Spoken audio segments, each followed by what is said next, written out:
थेट India TV, हर खबर सच्चाई। इस्लामपुरात किरकोळ कारणावरून तरुणाचा खून, मार्केट यार्ड परिसरात घटनेने खळबळ, 2 आरोपींवर गुन्हा दाखल, पोलिसांचा तपास सुरू। इस्लामपूर शहरातील मार्केट यार्ड परिसरात रविवारी दिनांक 13 सप्टेंबर दुपारी 3:30च्या सुमारास झालेल्या भांडणात एका 35 वर्षीय तरुणाचा खून झाला।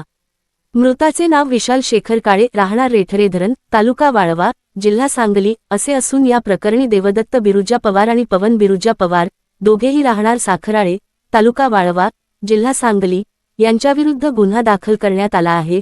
फिर्यादी सुभाष लोमटे, वय 75, राहणार काळंबवाडी, तालुका वाळवा यांच्या तक्रारीनुसार आरोपींनी किरकोळ कारणावरून विशाल कांबळे याच्याशी वाद घातला। त्यातून रागाच्या भरात आरोपींनी चाकू व धारदार हत्यारांनी पाठीवर व मांडीवर वार करून कांबळे याला गंभीर जखमी केले, यात त्याचा जागीच मृत्यू झाला। घटनेनंतर इस्लामपूर पोलिसांनी तातडीने घटनास्थळी धाव घेऊन पंचनामा केला। मृतदेह शवविच्छेदनासाठी इस्लामपूर ग्रामीण रुग्णालयात हलविण्यात आला आहे। इस्लामपूर पोलीस ठाण्यात भारतीय दंड संहिता कलम 302 अंतर्गत गुन्हा दाखल करण्यात आला असून पुढील तपास पोलीस निरीक्षक संजय हारुगडे यांच्या मार्गदर्शनाखाली सुरू आहे।